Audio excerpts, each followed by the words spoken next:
Replaces Colliton as the interim head coach. That's what his tag is for now. And I wanted to, after Colliton got fired, like that night, I kind of went back and, went down a hockey DB rabbit hole. And, I went back and I looked at the context, of the Hawks bringing in Colliton. And I want to have, just if I could just have a serious conversation for the next 2 minutes here. I know Colliton's kind of like a meme at this point, and he deserves it, right? But I do want to have just a serious conversation real quick and to at least give credit where credit is due, because I think Colliton is going to just be a blip on the map for Blackhawks coaches. He was only a coach here for 3.5 seasons, I believe. And maybe not even 3.5. But I think that he was dealt a shitty hand, to be fair. And I went back and I looked at, the musical coaches that kind of happened between Rockford and the Hawks when they let go of Quenneville. So before they had let go of Quenneville, the head coach of Rockford was, I think his name was Tim Dent, if I remember correctly. And he was Rockford's coach for like 8 years, something like that. I mean, he was there for a long time. And Rockford was always bad. And, you and I, we've grown up, obviously, in the Chicagoland area. And Rockford doesn't make headlines ever. I don't even remember them making the playoffs more than once or twice in the last decade. So Dent's last year of coaching, Rockford won 25 games, and the AHL season is that good? No, it's not. Okay. AHL season is 76 games. They won 25. And needless to say, they missed the playoffs. They weren't even close. Still a better winning percentage than Colliton this year. True. The following year, Colliton took over as head coach for Rockford, and I don't know if you remember this, but that first year that Colliton took over, that team won 40 games and went all the way to the conference finals. And that was like the first time Rockford started to gain some headlines. And if I'm not mistaken, I think they lost to Dallas. Yeah. Who then lost to the Marlies. Mm-hmm. If I'm not mistaken, the Marlies were just technically it was the Texas Stars. Right. I'm sorry. Yeah. Led by goaltender Richard Bachman, I'm pretty sure. Wow. It was either Richard Bachman or Chris Nilstorp. I couldn't remember. And Christopher Nilstorp is probably my favorite obscure hockey player bingo space. Yeah, there you go. But yeah, and then they lost to that stacked Marlies team that had like Kapanen on it. And like just Justin Hall, Travis Dermott. Yeah. They were all on that. Kapanen. Yeah, it was dumb. Yeah.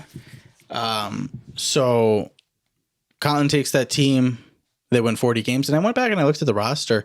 They didn't have any, A-level prospects or anything. Like I texted you the other day, Chris DiDomenico led that team in playoffs in points. That's shocking. Like, isn't it?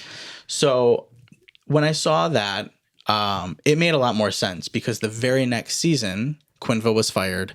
Colliton was brought up. Way too premature. But I say all of this because... Do you remember Quenneville's record? Sorry to interrupt. Do you remember Quenneville's record when he was fired? Mm-hmm. He was 6-6. 6-6-3. And 3, okay. And I know, and it took a while for Colliton to get fired. I understand that. I wasn't going to bring that up just yet, but I was just... We'll get there. For the sake of context. We'll get there. So I think, to be fair to Colliton, he was asked to do a lot with a little, for one, and way too early. I think that he's still gonna... I can see him going down to the AHL and coaching some more. And it wouldn't shock me if he got a head coaching job in the NHL at some point. Not now. It wasn't the time. It wasn't the right team. So, since his departure, Derek King takes over. The Hawks are 2-0 under Derek King. And they've only allowed 3 goals in the 2 games, which is super encouraging for a team that was giving up 3, 4, 5 goals a game. It was off-brand for them, that's for sure. Mm-hmm.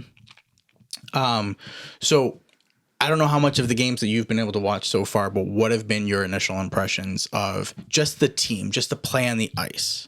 Under Derek King? Correct. I don't notice a ton of differences, personally. Okay.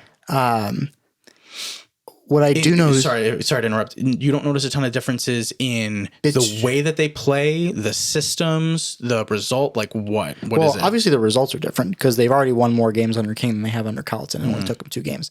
That's just to say a lot. I don't notice any differences in particularly just the manner in which they play and the systems. Okay. The biggest thing I've noticed is something that we brought up when they were in the middle of that losing streak as being one of the biggest culprits was they can complete passes now. Their plays are crisp. Everybody seems to play with a lot more conviction and everything's just cleaner. Everything is clicking like a team that's confident does. For me, that says something about the team must be playing a little bit looser. And that's something that King brought up when his first press conference before his first ever game. He's like, I'm not changing X's and O's basically. I'm just telling the boys to just play loose and we're going to have at it.